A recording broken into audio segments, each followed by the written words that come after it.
Hello, everyone. It is Jackie Wong at Rocker Skating at the 2024 Prevagen U.S. Figure Skating Championships. I am here for ice dance practice, and so excited to be with you again.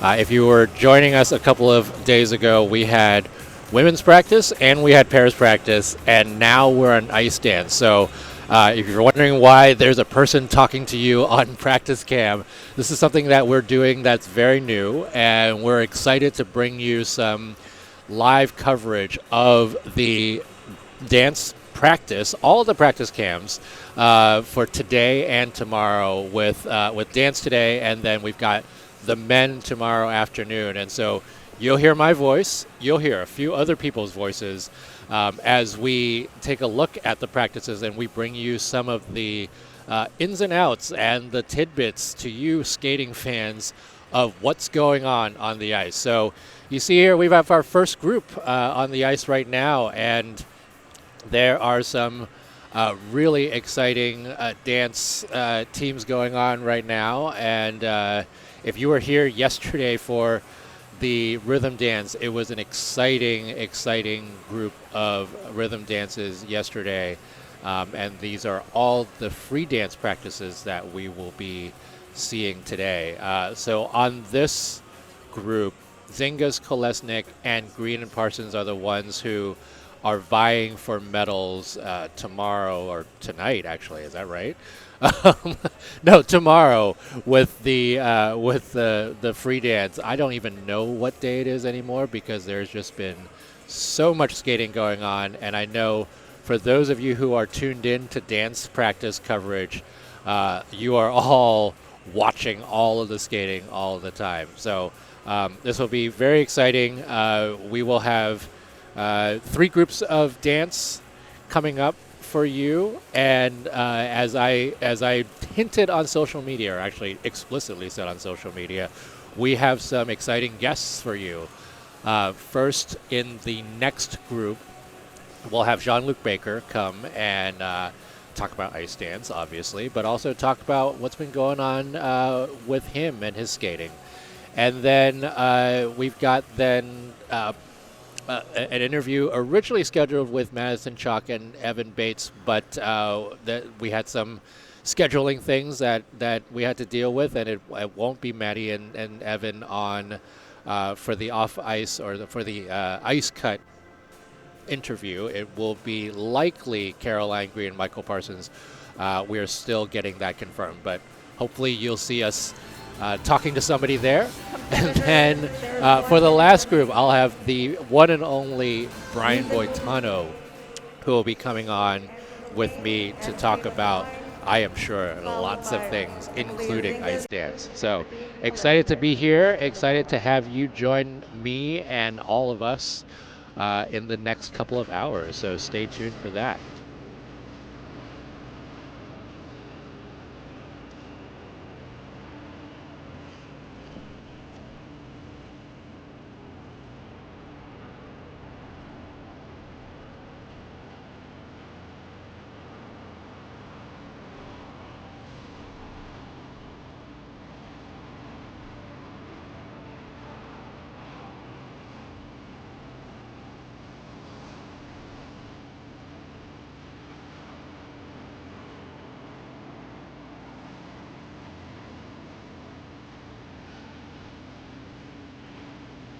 Skaters, this warm-up has concluded. Our first skaters are Angela Ling and Caleb Wine, to be followed by Emilia Zingas and Vadim Kolesnik.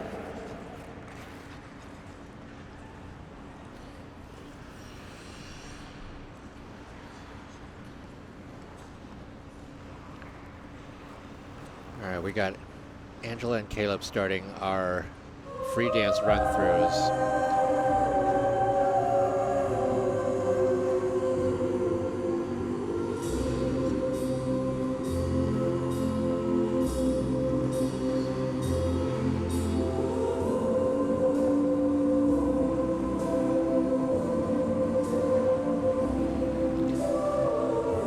Now, if you all are used to watching singles practices, something that might be really interesting to you is that there's actually a lot of marking that happens with ice dance practices. So you'll see skaters do a good bit of the elements, and then there'll be big parts of their programs that they will just mark, and it's actually rare to see a full run through of dance programs in practice, because there are oftentimes many things that they are specifically working on for that day.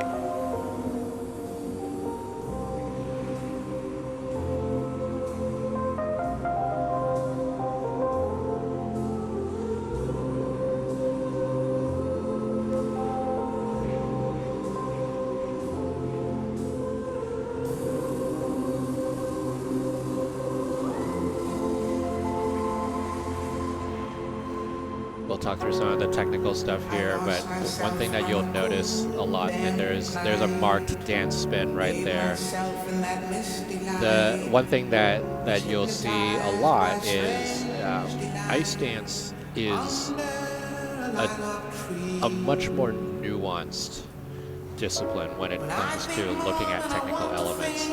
The thing that I will say is that what you should look for is steadiness of edge and closeness and consistency of how close or far the two.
But a surefire way of watching how clean steps and turns are is through looking at the blades and the actual kind of skate movement.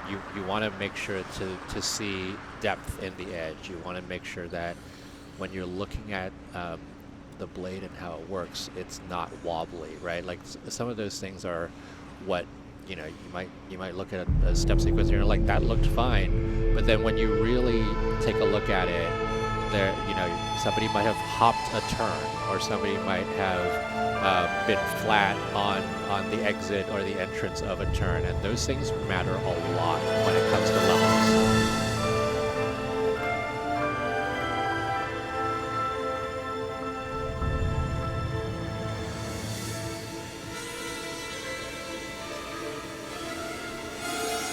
I think it's Kolesnik starting with a stationary lift.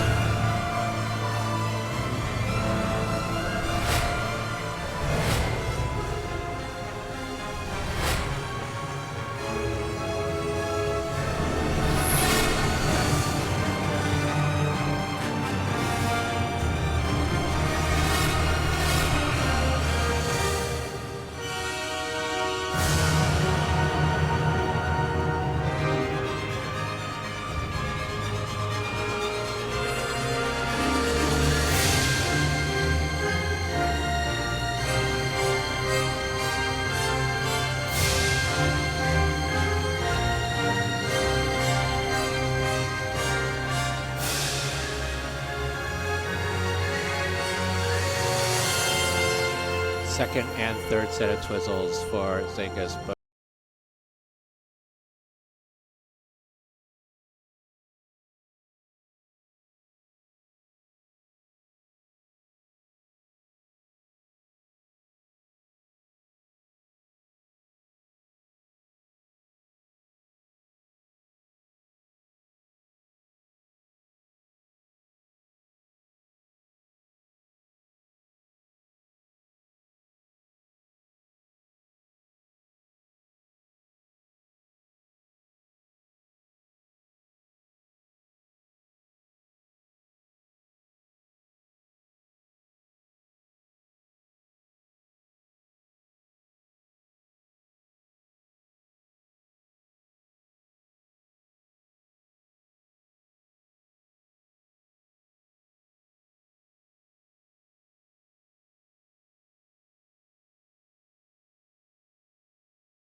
fairly large part of their programs, because a lot of these programs are really element after element after element. They do take a lot out of people, right? And so the elements that they're marking, it's not like a jump in single skating where you mark a jump and then you kind of go on your merry way. You're marking an entire sequence of steps, and that generally takes 20, 30 seconds, sometimes longer. And it takes a lot out of that program, right? And it takes a lot of energy. And so the marking is much more obvious in ice skates.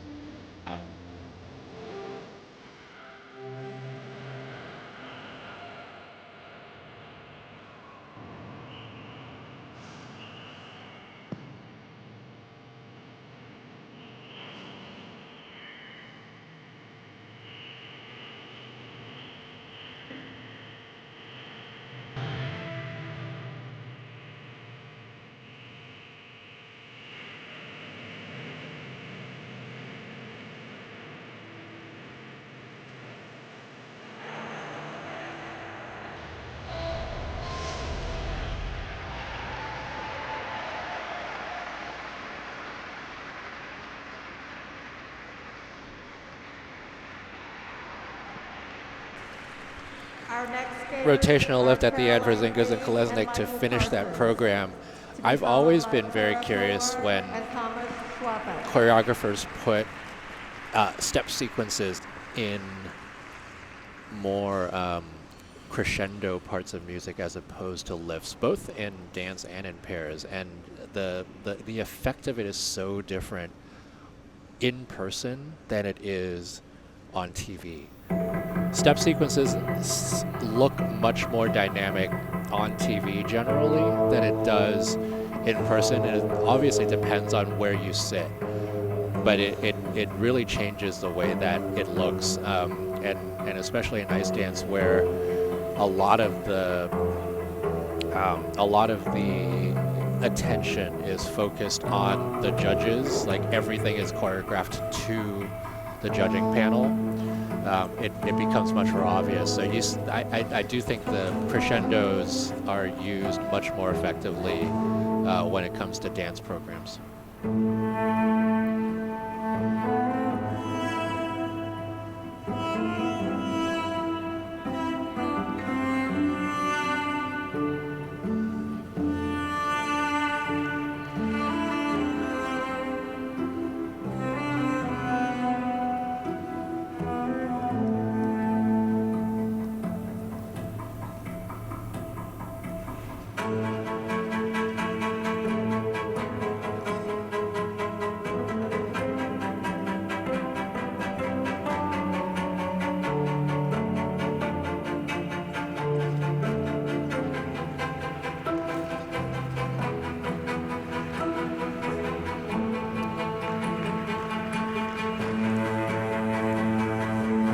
One thing that's important to note about Twizzles, it's the one that's the most obvious. It's become like, some people have called it the quad of figure skating. I'm not sure if that's really what it is.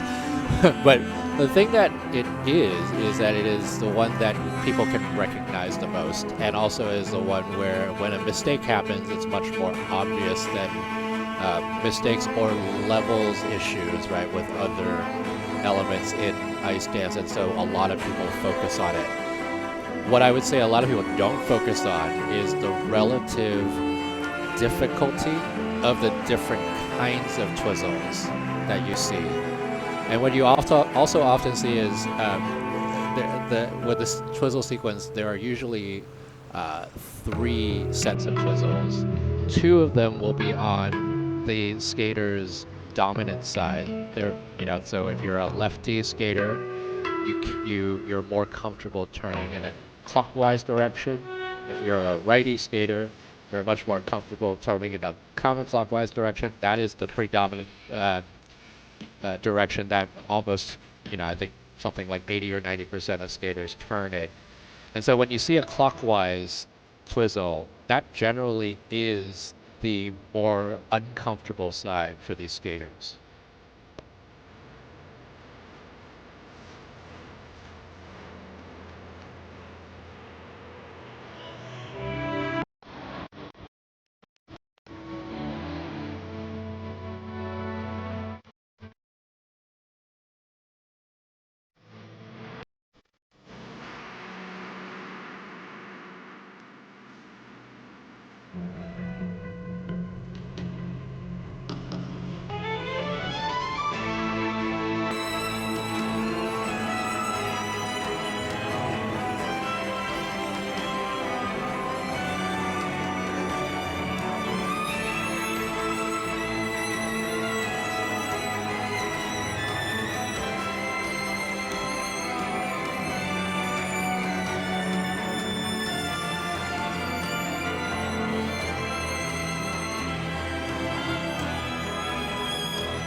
You see that lift at the end? That's a choreographic lift. And for choreographic lifts, you actually have to do those after all your other lifts are done. And that's how they call it. And you have to be up in a position for at least 3 seconds. That one was an interesting one because you did, if you took a look at Michael Parsons' blades as he did the curve on that lift, it was kind of shaking. And that's one of those things where he's not going to get a levels issue with that, but that is a GOE, potential GOE, I guess, deduction, if you will, on that element.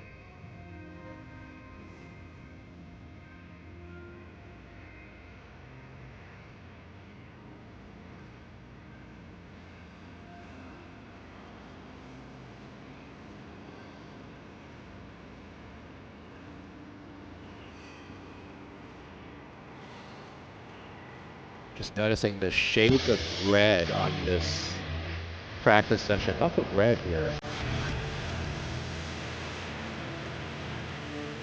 I don't like it.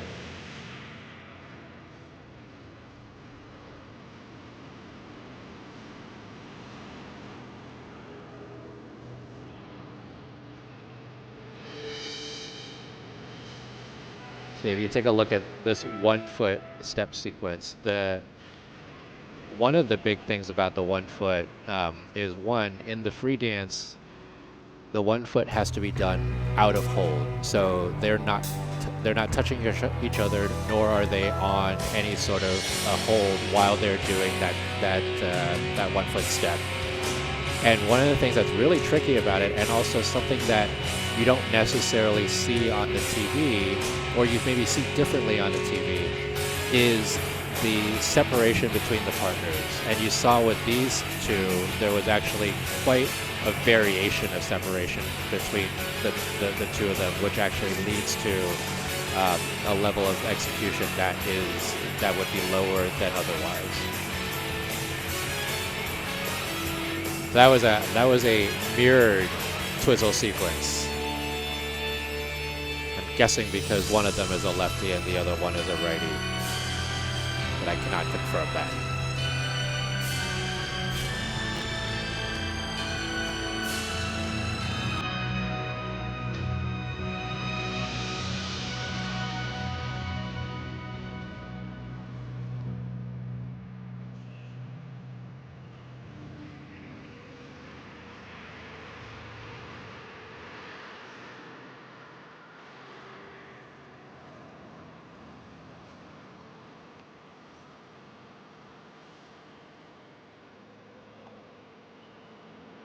We talked about this during the pairs practice, where the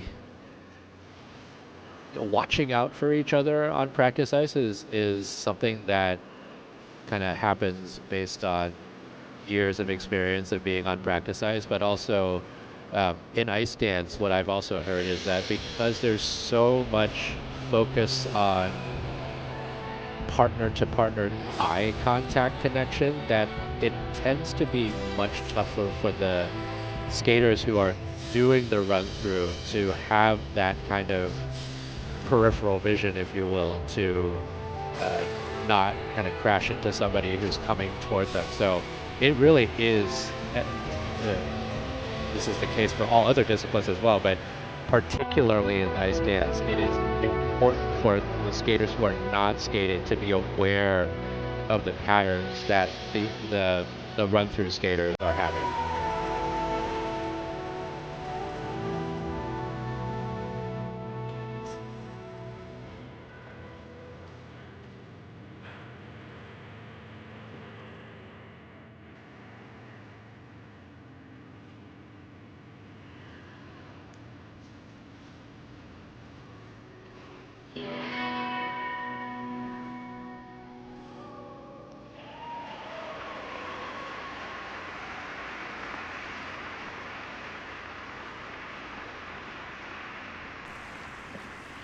There are about 15 minutes remaining in this practice session.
ice dancers doing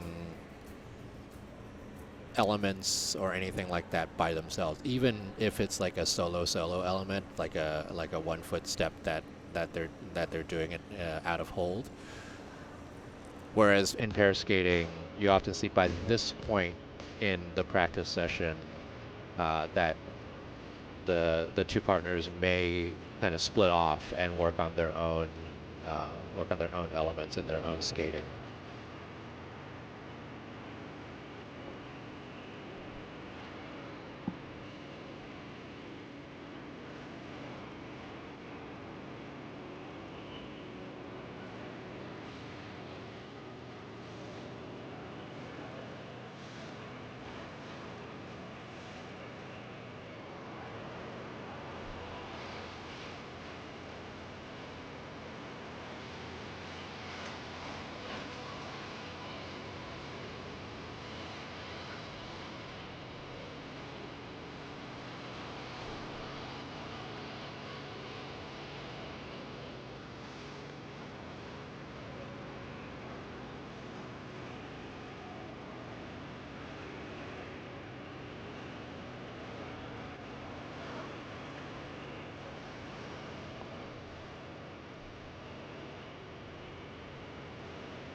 Off camera here is Inga Skolesnik working again on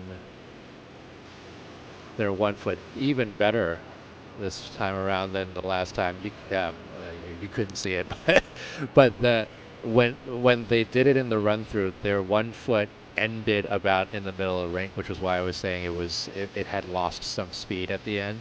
The one that they just did right now ended almost at the sideboard, which is where they want it to end. When you talk about ice coverage, that's the kind of thing that you want to see is how skaters basically curve and move from one edge of the rink to another.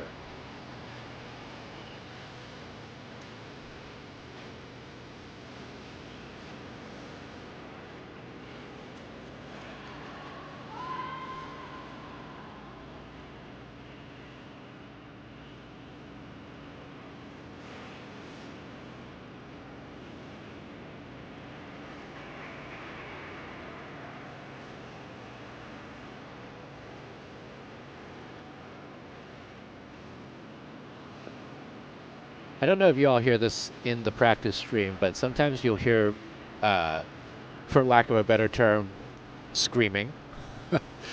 Screaming happens quite a bit in ice dance practice because you're basically when you're doing the elements, you're basically signaling to everybody else in the ring, I am coming at you.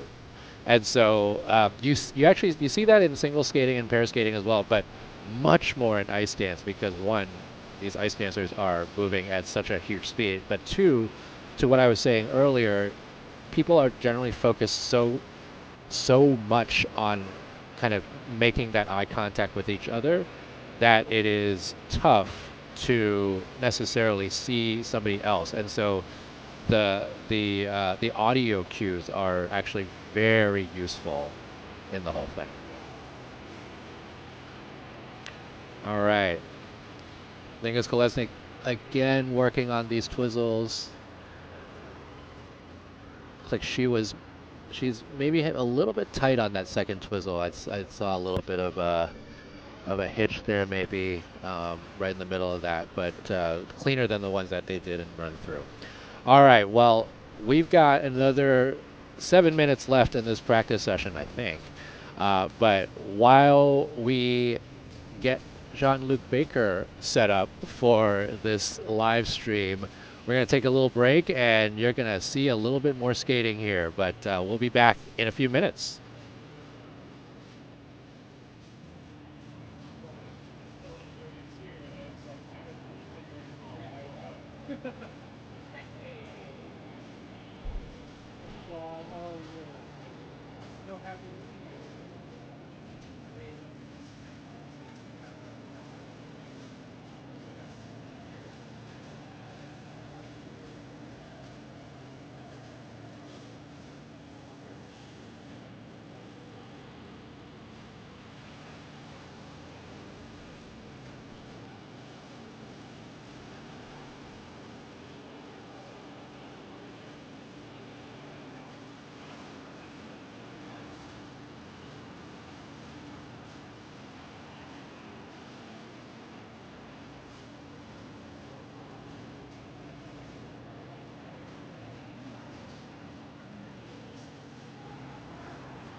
Skaters, there's 1 minute remaining in this practice session.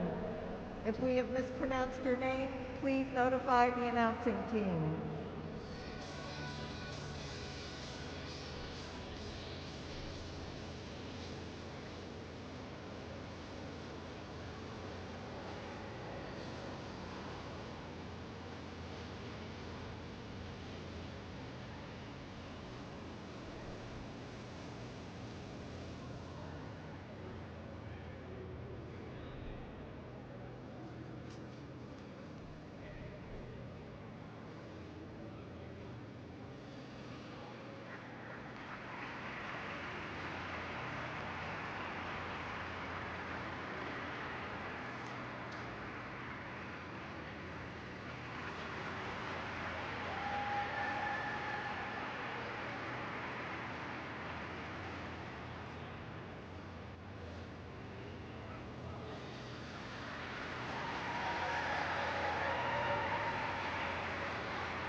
This concludes the practice for Championship Dance Group C.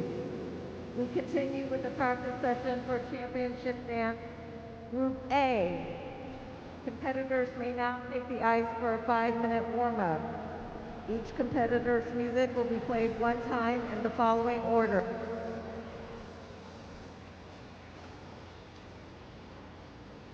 Ava Pate and Logan Bai. Katerina Wolfkosten and Dmitry Tsaresky. Emily Bratty and Ian Somerville. Una Brown and Gage Brown. Madison Chalk and Evan Bates.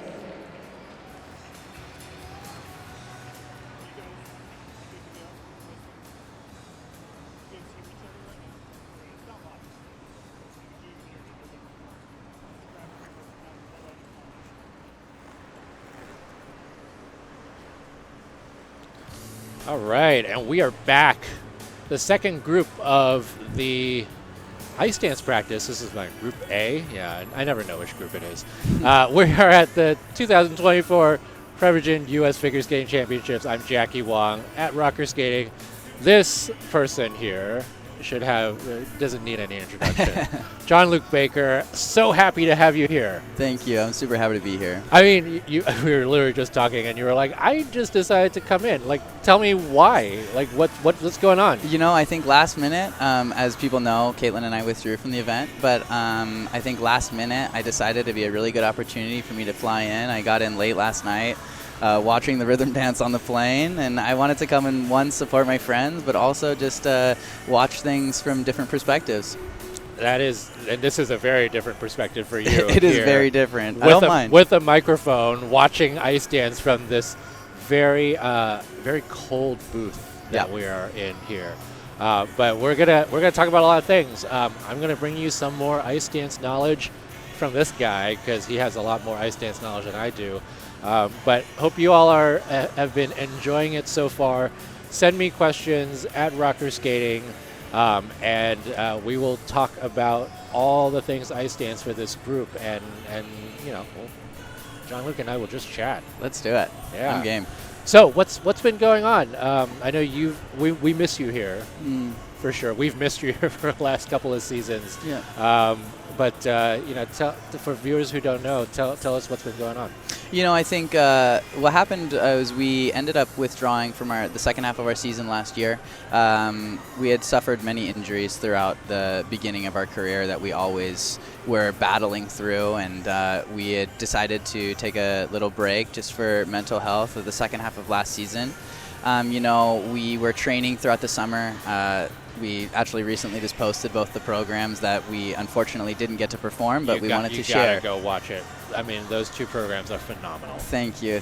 And, you know, we really wanted to share with not just our families, but our friends and our fans, with everybody that we did create material and that we loved it so much. And, you know, I think that we were getting prepared for the season, and I ended up having a fall, which resulted in another concussion for myself. And it was quite challenging just to come back from that experience. And we were in the process of it. But for us, it was just a matter of, like, putting out material that we really wanted to in the time, and we decided that we weren't going to compete for the rest of the season.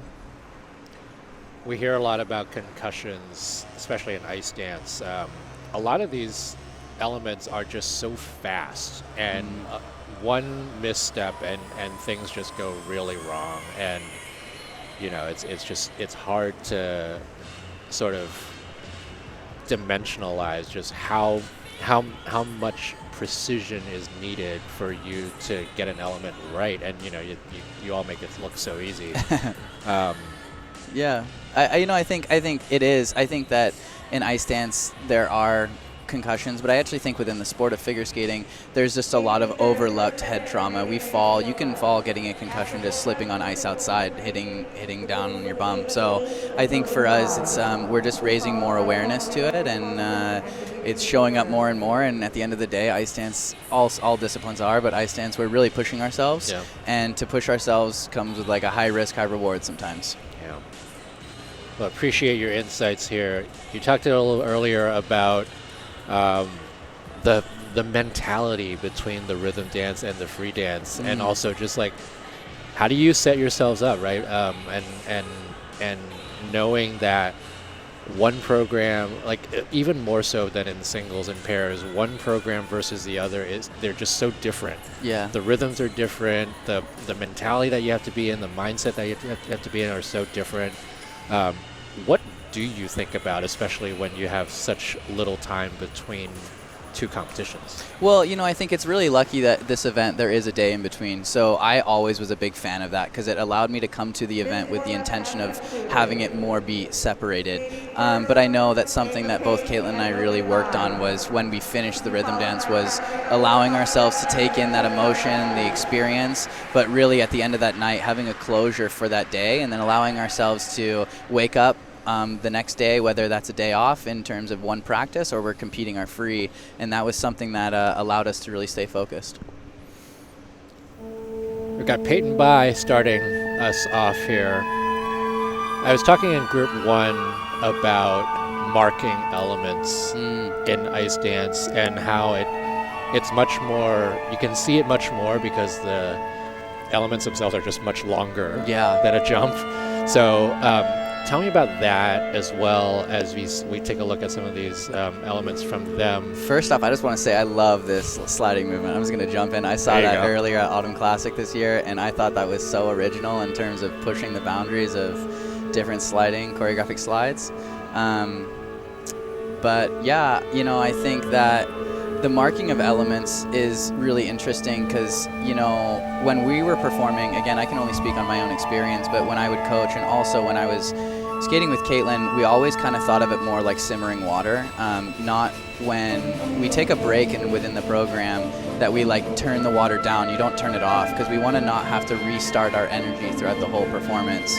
That way the audience watching, the judges, and everyone else at home can really still feel like they're a part of the performance and they're not getting checked out. We have 4 minutes to hold your attention, and we want to keep all 4 minutes for ourselves.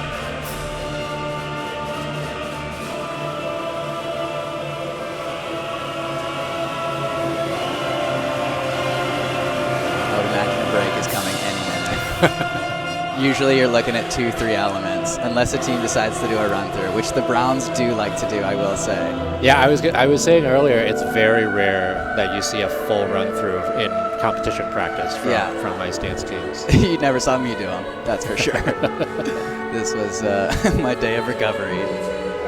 Yeah, you saw there from Peyton Bai, that was a curve combo lift, and the second curve again, kind of like Michael Parsons earlier, his spread eagle or his what is called a bestie squat, if you are in the know, basically a double bent knee spread eagle. That position was a little bit unsteady on his edges, so that's another one of those things where when I do watch ice dance, it's a lot of watching the blades. Yes, yeah, it's, in the lift, you're at the end of the day, like, you're a picture frame for the picture, and I really want to make sure that this can stay on the wall for the picture to be seen.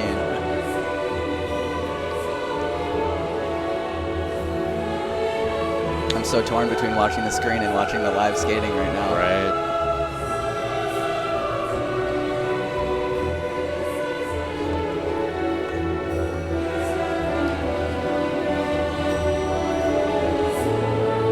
always so delicate on the practices. I found wanting to show enough material to keep, like I said, the attention from the judges and the panel, but not showing them too much to where they can criticize for the next day. You know, I want to give them just enough to be interested, but not enough to be able to give me a full score.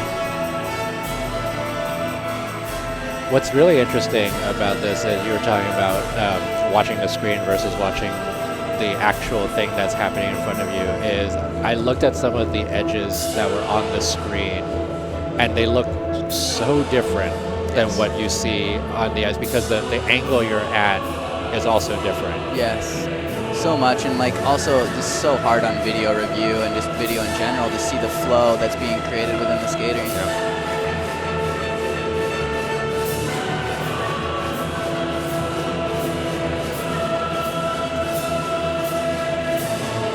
Like, for sure, we just felt a little bit of the wind as they skated by, but I can guarantee you at home you did not. Right. Maybe people need to start putting oscillating fans. Like scratch and sniff. Exactly.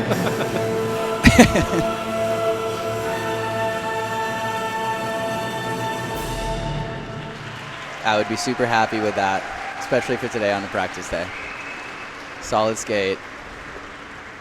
I mean, you were talking about the wind gusts that came in. I think that was off of 2 crossover pushes. Yeah, I believe so. I think it might have been at the end of their choreo step, and you know, just again having the way that you end your program. The first 10 and the last 10 seconds of a program are so crucial, because that's my opportunity to capture you, and then the last seconds that you're going to remember. Yeah. You think this is a tango? I would imagine it's probably not a waltz.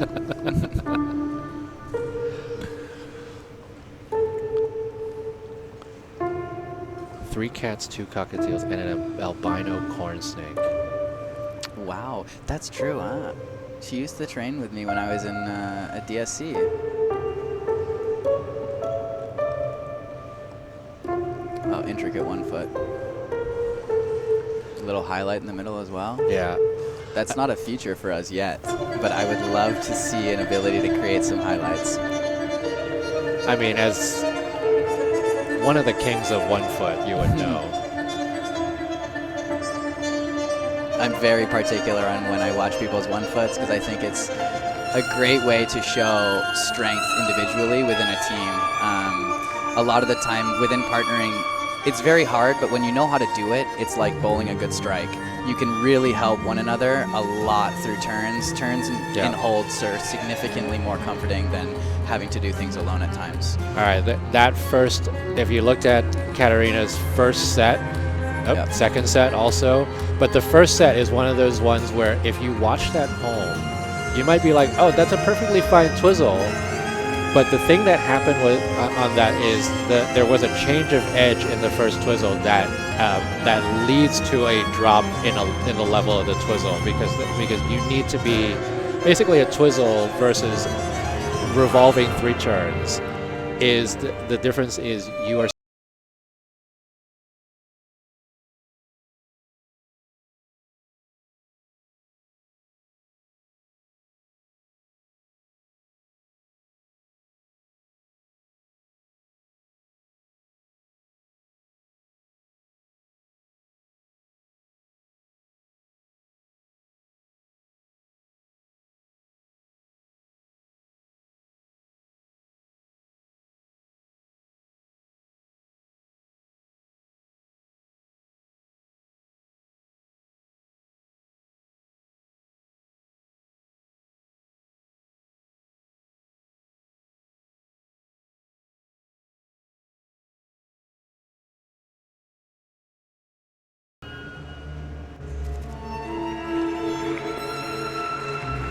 I kind of wish we had replay, because on the 1 foot earlier,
1 foot. I love right forward inside brackets. That's literally the only bracket I can do. That's right. it's the night. You know what? You'd be surprised. I think that's the highest on many people's roster. Waiting now, Emily Bratty and Ian Somerville. Very excited for this team to see how they do in the free dance tomorrow. Watching them in the rhythm dance yesterday, I think that they're both such exquisite skaters, and I think that they have a not estimated, but I think their glide is a lot better than.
This is like the invitation that I always talked about at the start of this. I feel like they want you to feel and experience what they're expressing. Even in this moment, the simmer is still there. Tell me about this one, because as a single skater, you don't do any flourishes when you mark a jump. You just Right. go marking the jump. Yeah. But what always happens with ice dancers when they finish an element is that they basically land the element Yeah. and present to the crowd. Yeah. Tell me about the process of that. Like, do you learn that early? Is that just something that you're naturally doing? Yeah, I think it's one of those things, like, as you see many ice dancers at the end of a stroking exercise always do a presentation.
It's always nice to have a practice that feels good.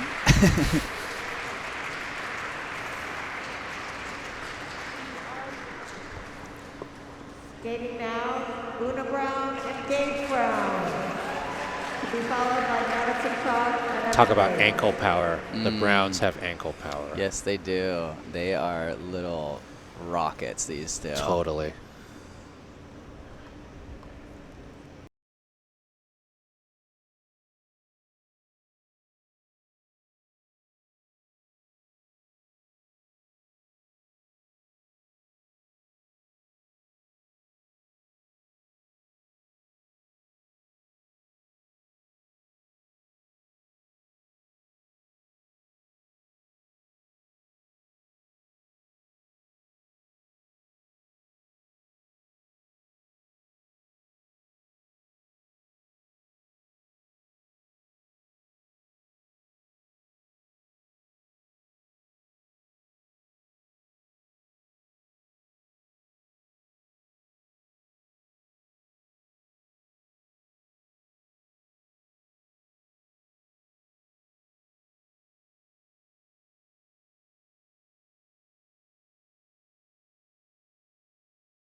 The direction, it's not going to help me at all. My main purpose, like in a 1 foot and when I skate, is I want to maintain my momentum and not lose it. Yeah. I want efficiency.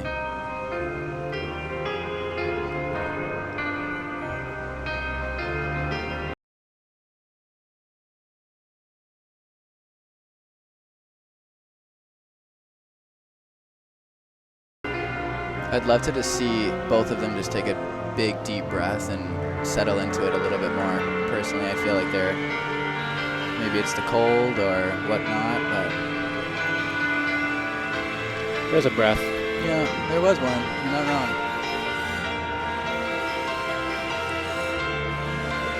Yeah, you can definitely see on the screen. You definitely saw the going apart and pulling back in of those twizzles. Yeah. It's okay. That's what practices are for, right? It is not supposed to be like that. No.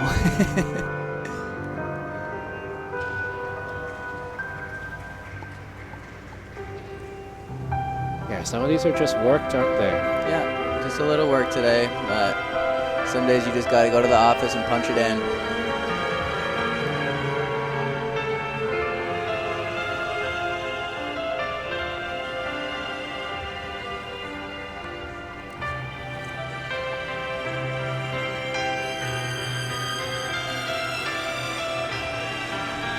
Yeah, see, even Gage's forward outside rocker just now went. It's supposed to go directly into a back outside, and he was just on the flat, and then sort of like wiggled his way onto a back outside. But that's one of those things that you don't see. You know, I think we talked earlier about the Browns taking a run through, and we're pretty close. I know they. Yeah, this is. Yeah. Yeah. You're right. Did they take a break? No, I haven't seen it. That was Unintentional. That was unintentional. Just looks a little tired. Yeah. I mean, they're notorious. Even when they train, they just hammer out run-throughs like it's their day job. I haven't seen them do a break. No breaks. No.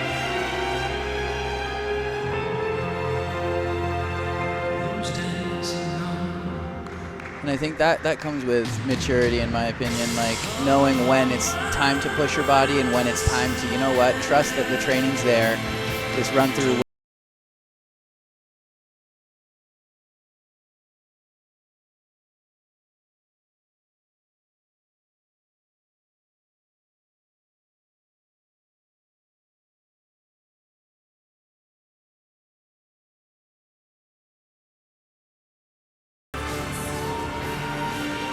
I was always such a huge advocate for making sure that, especially the day of the event, but if there was a day in between, not to do huge CTRs, but programs. CTRs was just an acronym that we used for competition training run.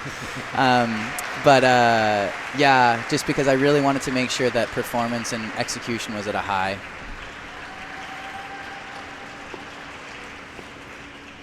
All right, so now everybody is done with their run-throughs. What do you do after your run-throughs? You know, so we oftentimes did light programs on practices, again, because we really were way more about the idea of, like I said, wanting that high level of execution and performance and to really feel what we were doing. At the end of the session, we would go through the elements that we missed and really try to keep them at a minimum. Oftentimes when we get to these events, we think that we need to do more, when in reality, if you're trying to do more today, it is not the day to be doing it. I think you need to trust your training, trust your team, and just allow yourselves to go through these motions, get yourself prepared, and then rest for tonight.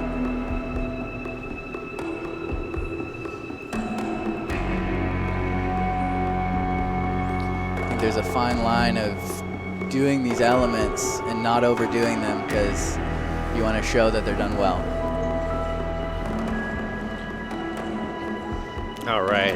As we are finishing watching this second group of practice, you can see my eyes dotting over there because literally there's a lift going on.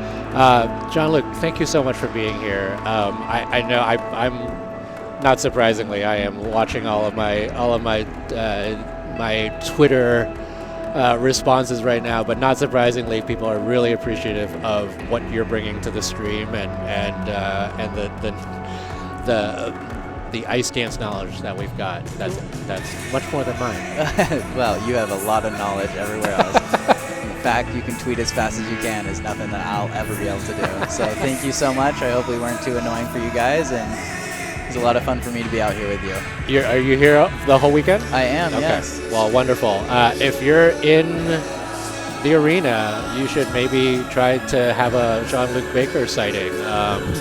But before we do that, we'll say goodbye for another few minutes, and we've got special guests coming for the ice cut for a really fun interview, and then we will get into the third group and Brian Boitano. So, Jean-Luc, thank you so much. Thank you.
There are approximately 10 minutes remaining in this practice session.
There is 1 minute remaining in this practice session.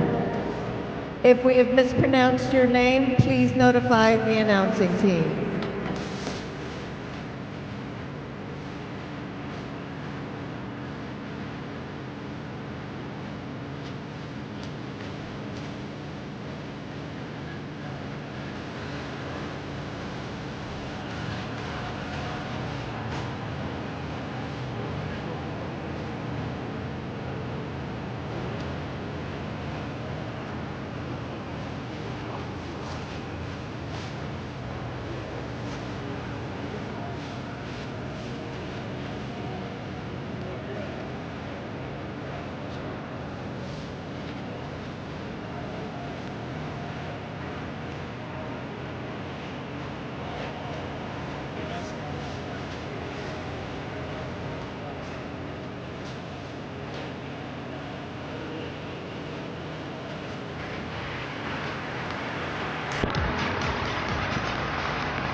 This practice session has concluded. We'll now have a resurfacing to be followed by championship dance, Group B. Group B practice.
Unique New York.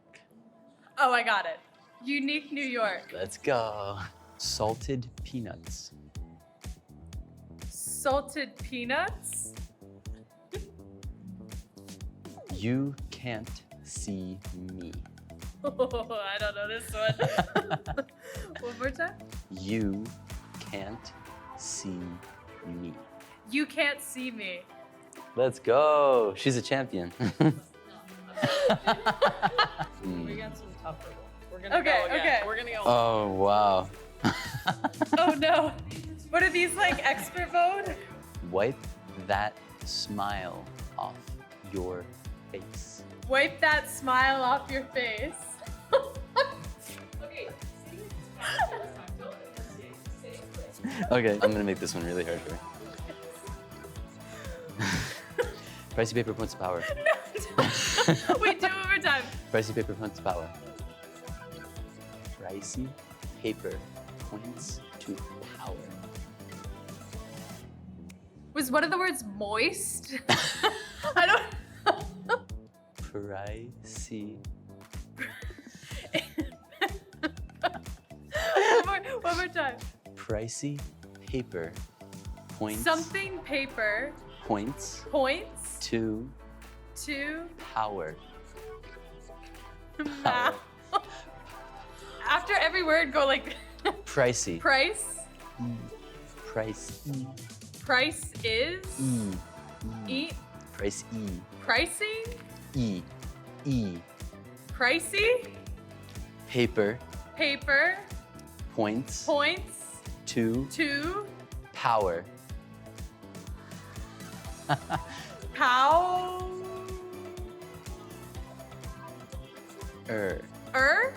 Oh. Pricey paper points to power? What does that even mean?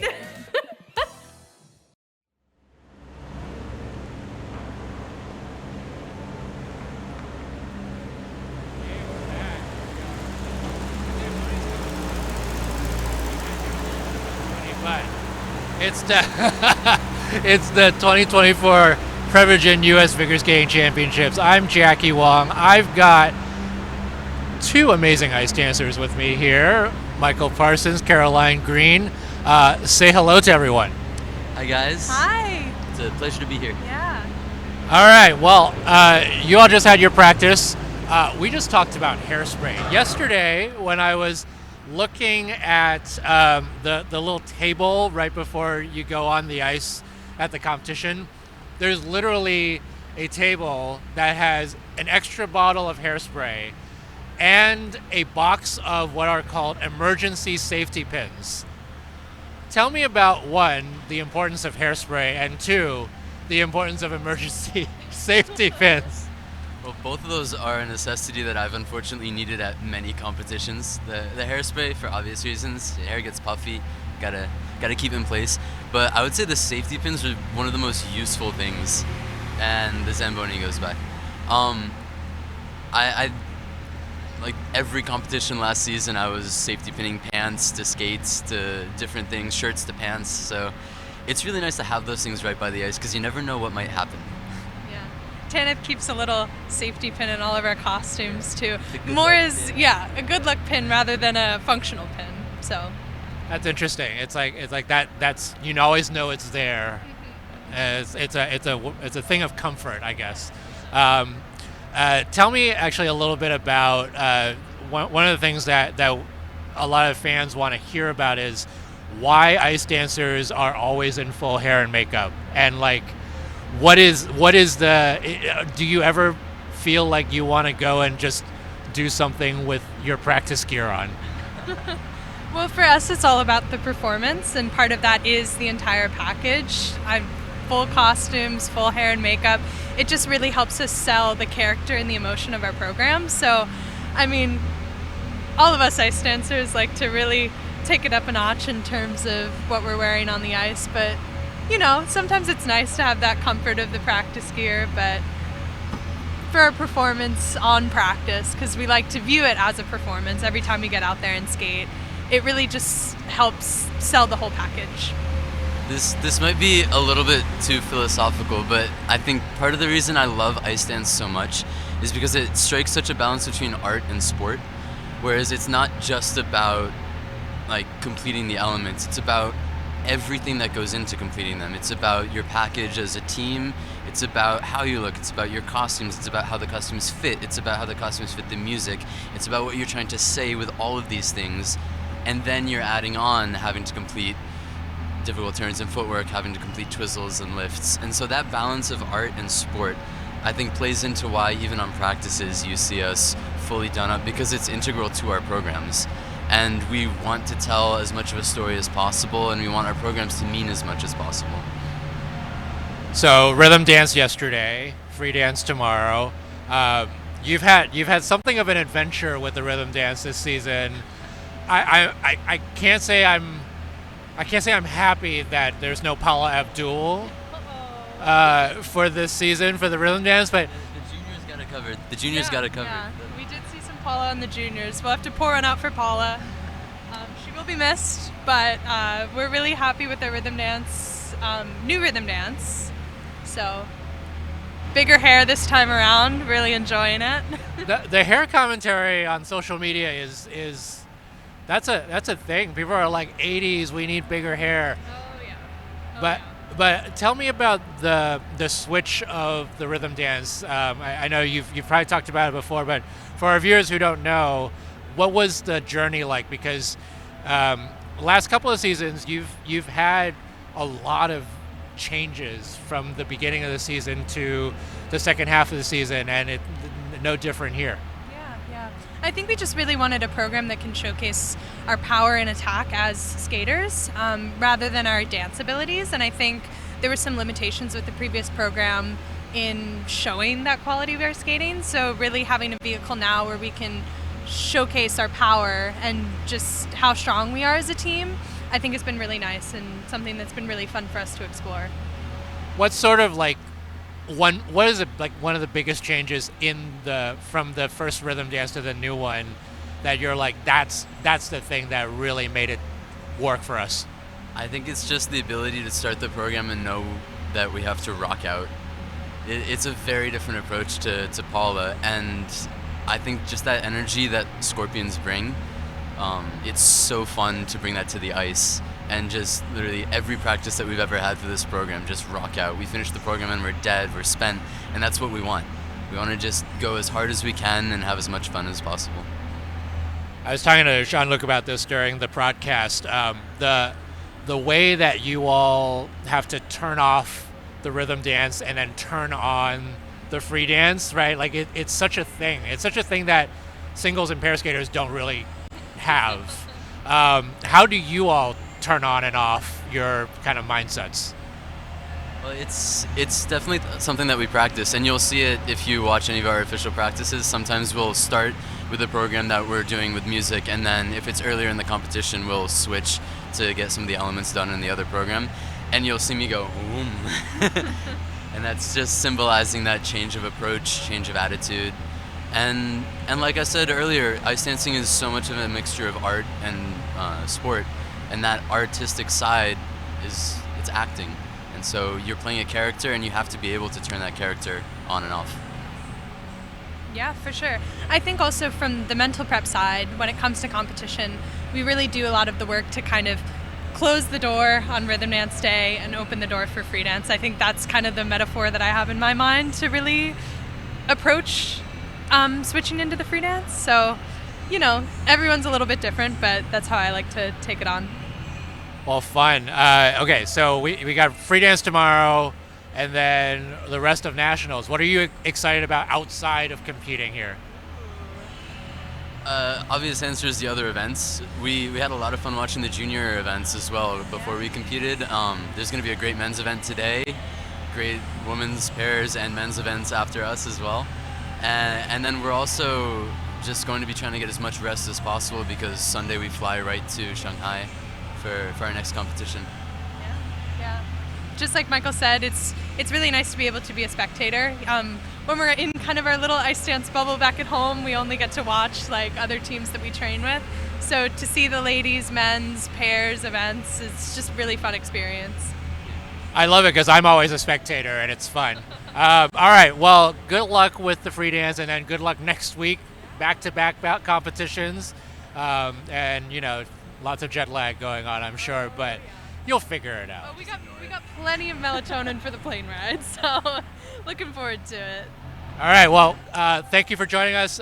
Thank you all for tuning in, and we'll be back for the third group and Brian Boitano coming up.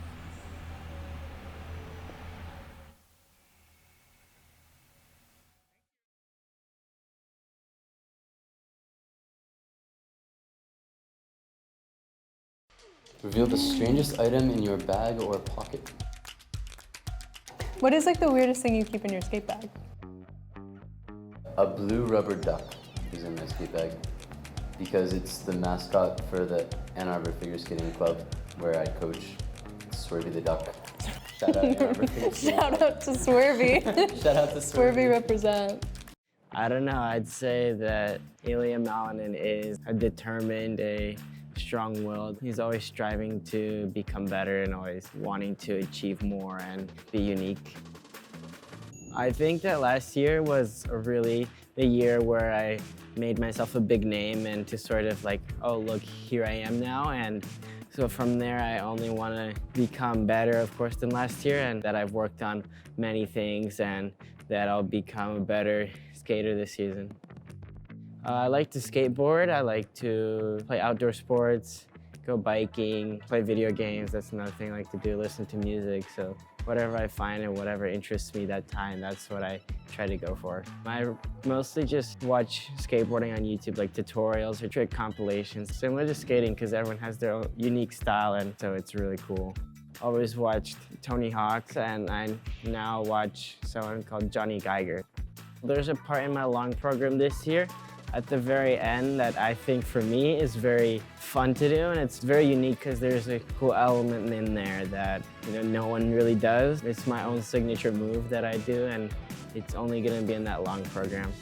I think that one of the main hopes would be that I'm grateful that I put in so much time and effort during the summer to really step up my game and to really show that I'm progressing and that I'm getting to the very top of my peak. And for the Olympics, it would be a really good goal to be in good shape, condition, and health to really have a chance at getting on that podium at the Olympics. So I learned how to do a backflip when I was 11 years old. Like on the ground, everything.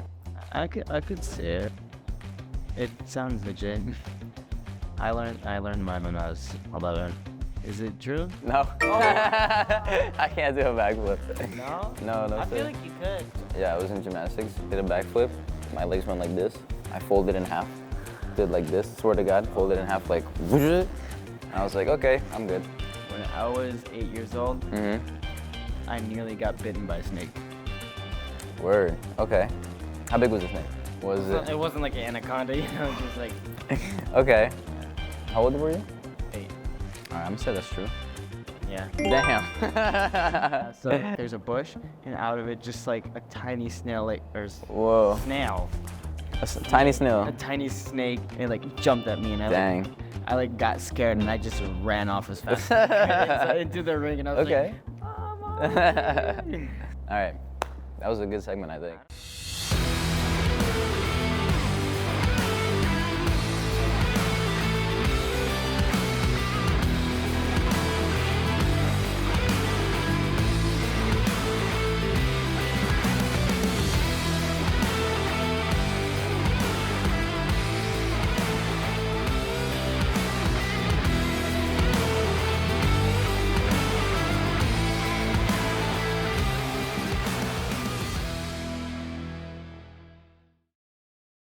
Makeup about pizza and koalas. I'm not Nicki Minaj, unfortunately. Are you gonna give me a beat? We were only ever gonna tease ya when I said we were gonna order pizza. You got pizza. You smell like cheese, it's nice to meet ya. There's cheese on my pizza, and I like the pepperoni. If you ever wanna come over, just holla, and you can come and meet my koala. I'm not so sure where this is going, but I like koalas, so we're gonna roll with it. Pizza, pizza, Okay, the rap is good. We did it. Yeah. We did it. Thank you. Yikes.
the third and final group of ice dance practice here at the 2024 Prevagen U.S. Figure Skating Championships. I have another special guest for you as the announcer is blaring above me. It's Brian Boitano. What would Brian Boitano do at ice dance practice? Well, I think that we should get out there and do our quick step for everybody. Ooh, I haven't done a quick step in a long time. What would your go-to dance be? It would for me. It would be quick step. It would be. I'm guessing you would be like more Starlight Waltz or something. No, I was gonna say I'd be like the Hickory Hoedown. For those of you who don't know, these things that we're talking about are formerly known as compulsory dances. All right, so we've got a last group for you. This is here. cool. Yeah. I love this. I'm so into ice dancing. We're in a little booth. We are a little cold. Yes. And it's going to be a fun group for this last four. And so who do we have here? We've got.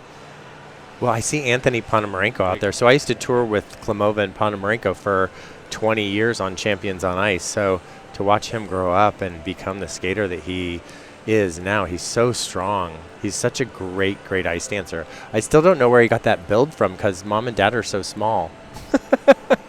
They were much leaner. Yeah, figures, he's so right? strong. Yeah, he's got a lot of solidity. Yeah. So on this practice ice, Carrera Ponomarenko obviously in the medal hunt here, second after the rhythm dance.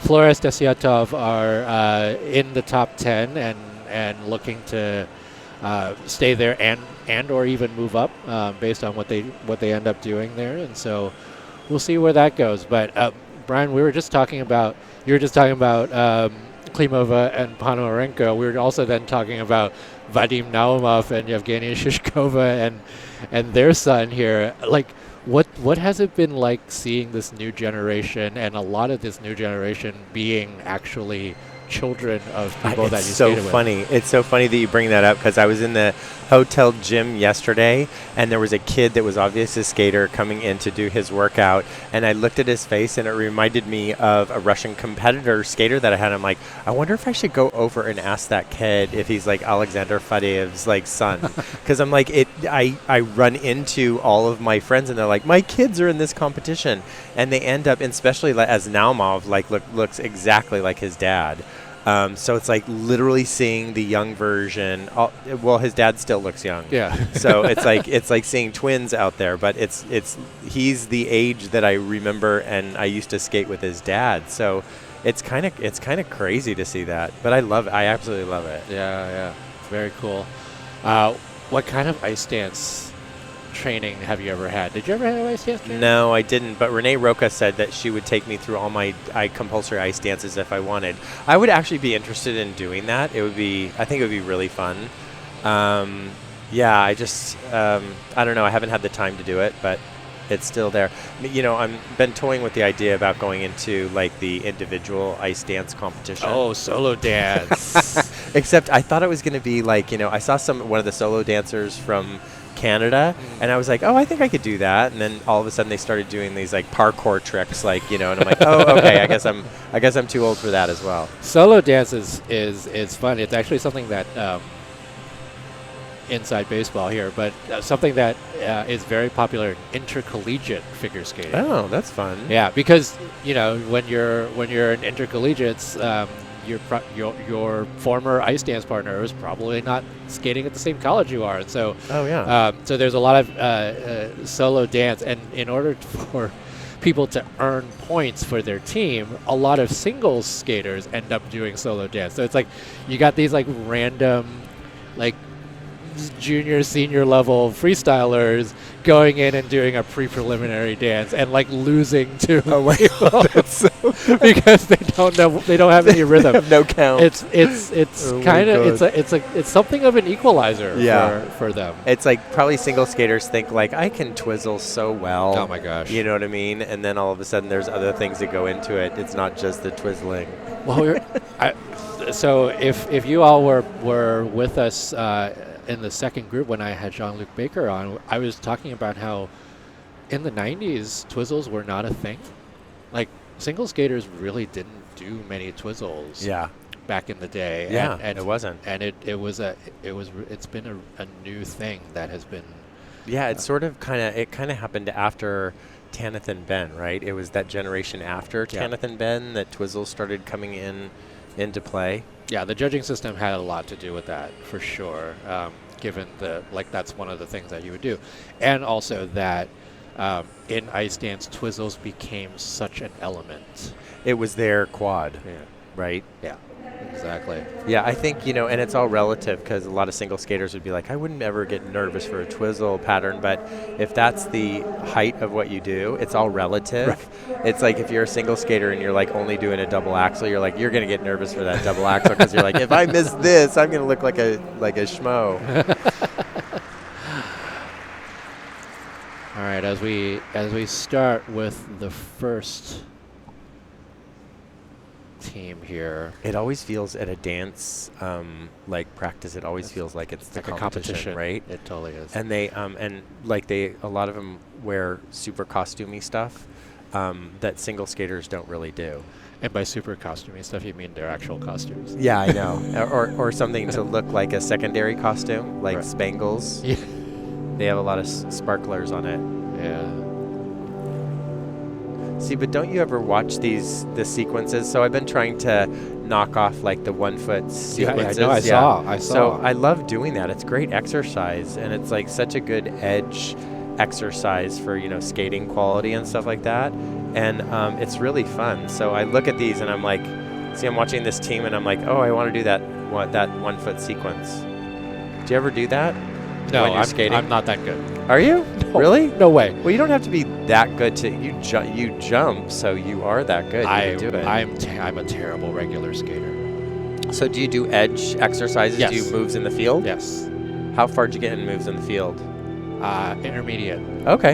Yeah. Did you want to go more? I did, but it's hard. It's hard. Yeah, I know. Especially if you had no compulsory. Have you ever done compulsory figures? Oh. I was in that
So it's a combination of a few things. Just because you're doing the quickest, fastest twizzles doesn't mean that they're the most high quality. Okay. It could mean that, but it's not. So it's not who is necessary. the gold standard twizzle couple? Is it the Shibatanis? Because I remember how they were the ships definitely had fantastic twizzles. Yeah. Say Papadakis Cicerone had fantastic twizzles because theirs moved down the ice. Oh, okay, so it really traveled. well. So how it travels. Yeah, exactly. Like that's what I was talking about, sort of the consistency of it. Yeah. And then also they had a really good way of staying parallel in their separation in a very consistent way. Yeah. I always find watching the ice dance practice so interesting because it's, in single skating, usually skaters make way for other people doing their programs, but ice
is generally the one that is in the direction that they are not dominant in. And so sometimes you actually, oftentimes you see the top pairs or the top teams will do the right forward outside twizzle as the middle one, which makes it actually quite hard. And they use, there's usually, a lot of them do the same. So they'll start off with the leg extended back out, right back outside, and then they'll go to the right forward outside, and then they'll go to like the right back outside, right? And a lot of them choose that sequence. Yeah. It's always interesting when interesting and also surprising when you see a different one to start. Like I've seen some leg up, left forward, inside twizzle. Is that right? Oh, yeah. Leg. Wait, would you say leg up? Left forward. Which okay. Which makes it. I see. Yeah. Which makes that first sequence much harder than the back outside one. Well, and then Meryl and Charlie did a jump into a leg grab back to the right back outside twizzle. So they did like a waltz jump into their back twizzle. I don't know if that was a different time. It was a different period. time. But that's really hard because if you miss your foot grab, then it's not going to be good. Yeah. No more jumps and foot grabs these days. No more jumps and foot grabs? No, I'll have to the times. Yeah, exactly.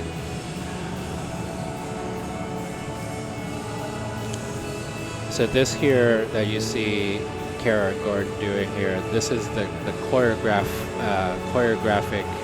character step sequence, which is the one where oftentimes you are seeing basically the skaters you have to go from one side of the boards to the other side, and oftentimes it's going from one side directly to the judges. Yes. In fact, 99.99% of the time. Exactly. And And that's because they just want to perform right at the Yep. judges, so they get the full It's- power of what they're doing. It is much more like traditional dancing, right? Traditional dancing often has, you've got a stage, you've got a front, you've got an audience, and you're always choreographing toward that. Whereas here, right, it is an ice rink that has 4 sides, or more than 4 sides if you're really technical about it. But in ice dance, that tradition of choreographing directly to the judges is much more apparent than it is in pairs and singles. Right. I still, my whole thing is, if I had a magic wand, I would separate out all the judges around the rink. That's interesting. The programs would look so different. Absolutely. All right, Carrera Powerenko. This program is stunning. They're both so sure-footed, huh? Power, lots of Yeah, power. lots of power. Here's our 1 foot. Really fast, huh? The switches, the changes. That was really well done. They're spot mirror images of each other, huh?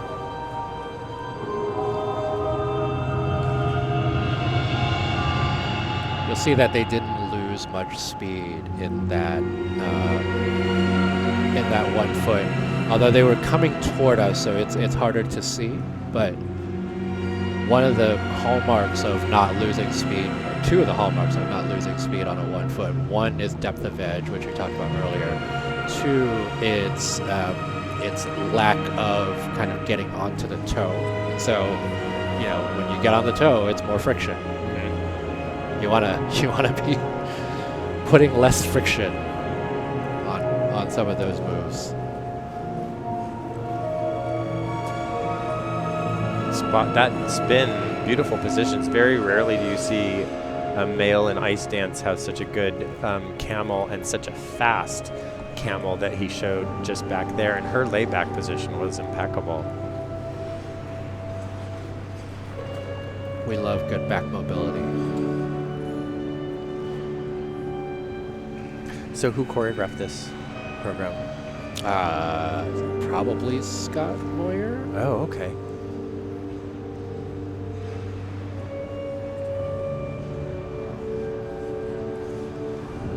You're asking me questions that I don't know, Brian. You know everything, Jackie. All right, here's their twizzles there. It was Marie-France, Maddie, and Adrian. Okay.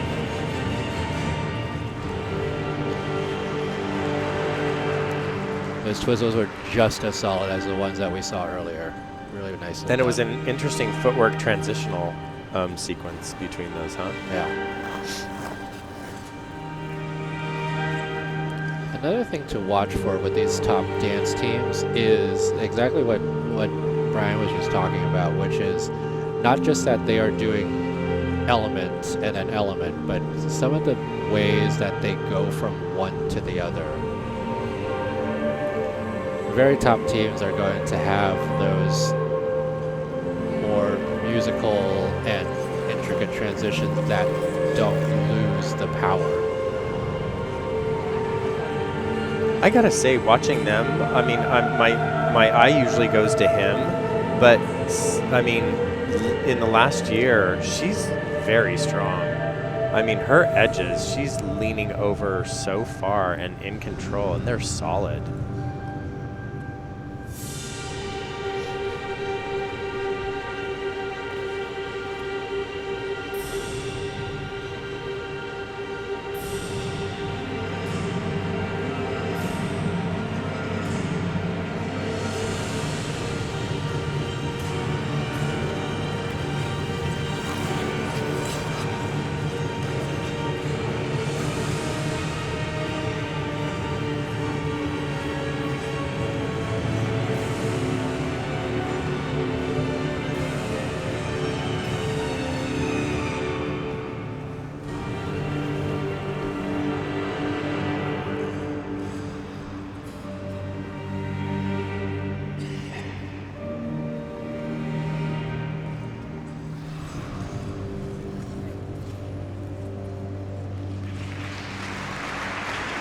it's so interesting to see a couple like this when you've known them for so long and you've seen them grow and mature into, like, it's not only, elegant, it's also sensual, and, you see them grow up, and it just becomes so pleasing to see them grow on, a yearly basis.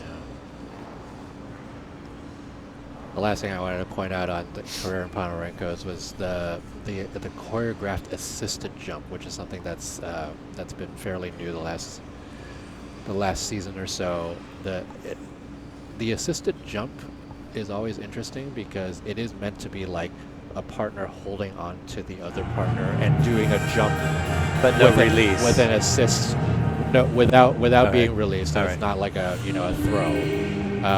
But sometimes you'll see some of the partners do more like an assisted lift rather than an assisted jump. Right, I see what you mean. And so it's the momentum. Yeah. And what I liked about what Carrera and Ponorenko did was that it was actually her Like jumping yeah. on and using him as a frame for her to get that jump up.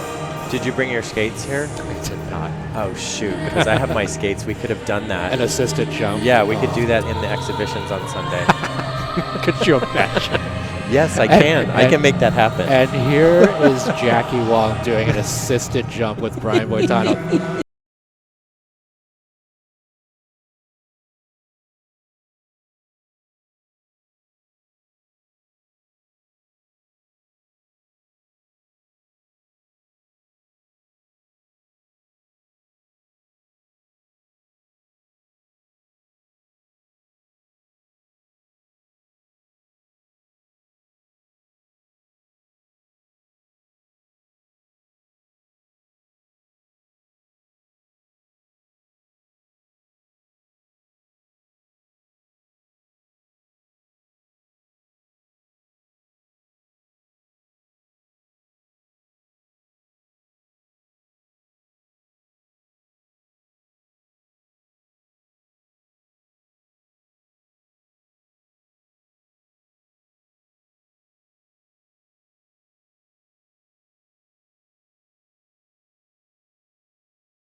On two blades without much support because of the kinds of, like, their ankle strength again is just so incredibly crazy. Yeah. Yeah, she's got to have really strong ankles. Yeah. Because otherwise, it's hard to get deep into the edge like that with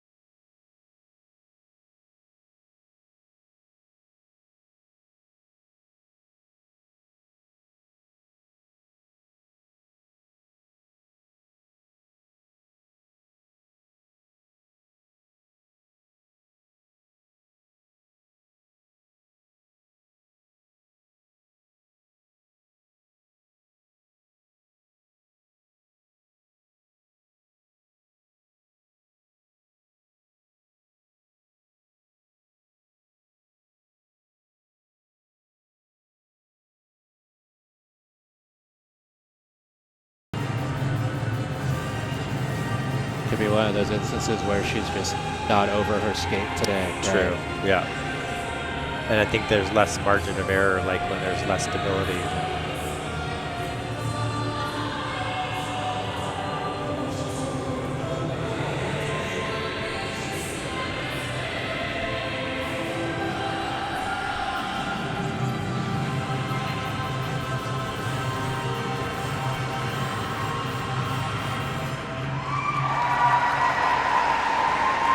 Wow, there's a lot of energy in that, huh? Yeah.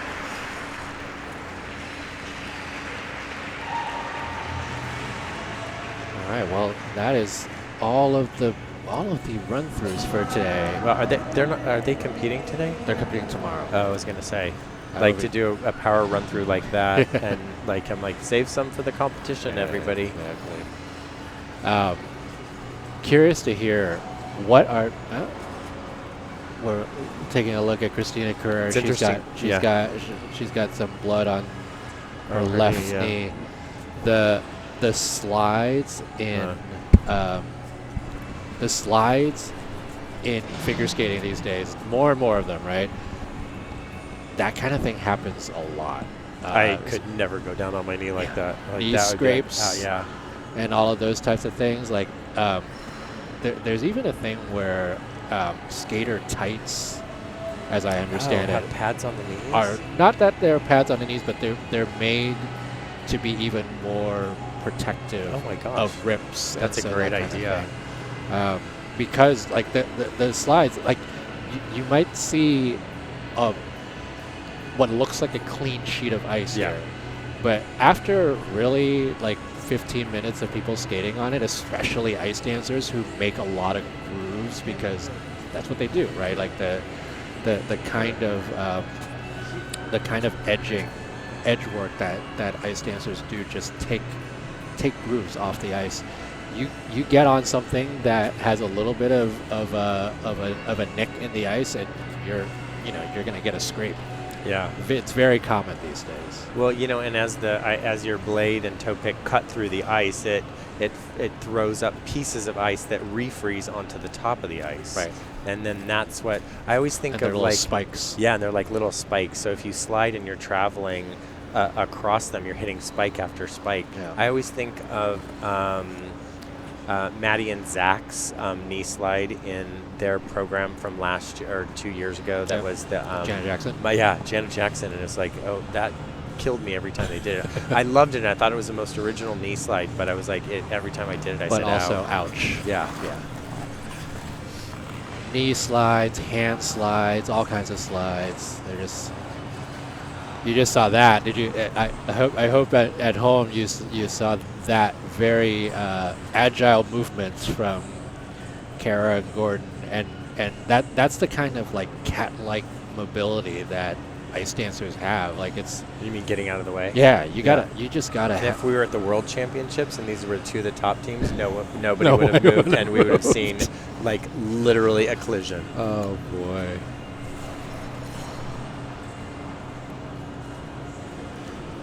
Brian, I'm curious. As you watch free dances, what kinds of free dances are you most intrigued by? Like, is there like a style that you love more than others? Yeah, I mean, I like getting lost in the moment. I'm not one for kind of cute thematic stuff. I'm kind of more either classical or it's abstract. I feel like abstract. It goes in a wavelength ring, like Parsons and Green free dance from last year. I loved that. It was like it sort of took me on a ride, and it was like I sort of got lost in it, and then it like sort of built and built and built. I think a lot of the top teams like Papadakis and Cizeron did dances like that it sort of built and built. Like you're like they open and you're like they're so good, so strong, and then you're like, oh my god, they're getting stronger and stronger, and it's getting more interesting, and I'm getting more lost in the moment. It's interesting. It's interesting you mentioned Papadakis and Cizeron and their style of dance, and I remember being. What was it? Where was I? Pyeongchang, 2018, and the difference between that versus when they were in wherever Worlds was 2018. It was in Europe, and the difference between the audience reaction to Papadakis and Cizeron's program was so vast, because the Pyeongchang audience was probably less like hardcore figure skating fans because it was at the Olympics, and so the reaction to something that you're talking about that's more kind of an abstract program is less big than when it is a knowledgeable, like, I watch figure skating all the time kind of crowd, You're and they look at it absolutely as like a very different. It's almost like you got to have different programs for the audiences you're that you absolutely end up right. being to, but you're not. That's not going to happen. I remember one time skating in Germany with Katarina Witt, and I did this like long program for an exhibition show with triple axel and everything, and it was a study in spread eagles, and it was like I did every single triple, and the audience was very meager. And then Norbert Schramm came out and didn't do one jump and had a cowbell and a person dressed as a cow behind him, and they were going crazy. And I'm like, God, I just like laid out my life like in front of you. You're like, I just did an Olympic free skate in front of you, and you are telling me that, like, you're giving me tepid applause. That's amazing. Brian, you've been here all week. You've got a lounge. Uh-huh. How's the lounge been going? Oh, it's been good. So tonight's our first night officially open. We're going to be open for 6 hours during the day and late night too. So we're going to be 10 to 12. So that'll be great. We're talking about Boitano's Lounge. If you're in Columbus, you better go to Boitano's Lounge. I might stop by. I hope you stop by. I mean, the thing that it's accessible right to the ice surface, so you can go from the lounge to the ice surface, like right through one door. So it's going to be 6 hours, and it's great because we set it up on, we redecorated the whole thing. It's very loungy with couches. We're serving, signature cocktails that I did, egg cocktails. Are you actually making any cocktails? I'm not. We have over 100 people in there. I'm like, I can't. You should have auctioned off a cocktail to be made to someone. That would be good. I can make one. Oh, yeah. I mean, I'm not the fastest bartender. I'm not even really a bartender. I'm a kind of cocktail creator. Yeah. So I actually brought Bobby from our property in Lincoln, Nebraska. So he's here doing the cocktail program, and then we have food all day. So it's and we're doing. I'll just root go beer in floats. and boozy root beer floats, soft serve. Yep. Whoa. You don't have to have the booze if you don't want. No, I mean, I can't. You can't? Oh, because you have to work. Typing while I'm boozed. Oh, that work thing. Also, I think it's part of the media that you can't be boozed. You can't be drinking while you're in the media section. I don't know about that. I never heard that. I think I have some media friends who have broken that rule. What are you looking forward to today and tomorrow and Sunday? There's still lots of skating left. I think obviously, I like watching the men's event. I think it's going to be exciting. I thought we had a great women's event last night. Yeah, it was which really was fun. And yeah, I just love seeing all the new faces and, discovering new people, which I do every single time I come here. So yeah, I'm looking forward to seeing what new talent we have and, seeing how the new talent from last year has progressed. Well, I will have to find you because every year we have 2 hours of just randomly chatting about about figure skating somewhere. I think you should do one of your come to the lounge and do some work in there. I mean, you're always way up in the rafters, in the freezing cold, and eating concourse food. Chicken come tenders, have some good if you food. will. Yeah. Oh, okay. I know, right? You don't have to drink. You can eat the food. Very tempting. All right.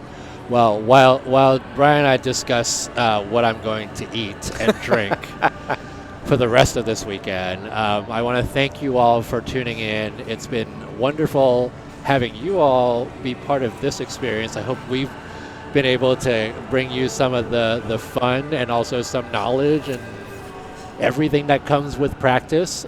We've got one more practice that I will be on tomorrow, and that will be the men's practice in the afternoon at some point that I'm sure I will tweet out. So that'll be fun. Yeah, that'll be fun. Thank you, Brian. Thank you for having me. Thank you fun. for joining. I've never done an ice dance thing, so it's kind of fun. If you're again in Columbus, Ohio, and or in the arena, I believe tickets are pretty much sold out for the next 2 days or something like that. But if you're in the arena, go to Boitano's Lounge because apparently there's good drinks and food that I'm very we have tempted to special go guests to. too. And special guests. Today is Nancy Kerrigan. Yep. She might go and do a triple toe in front of you. Tomorrow is Gracie Gold. Yeah. She might give you a book. Yeah. There's a lot of things there's going a lot. on. We have a lot of stuff going on. alumni and skaters going in there. So if you want to mingle with some of those people, come on in. It's the place to be. It is the place to be. It's the place to be. Yeah. Okay. Well, I will leave you all because we are about to get into competition very soon. So, Brian, thank you for being here. And until next time, I'll be typing. See ya. And I won't. I'll be drinking.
We're running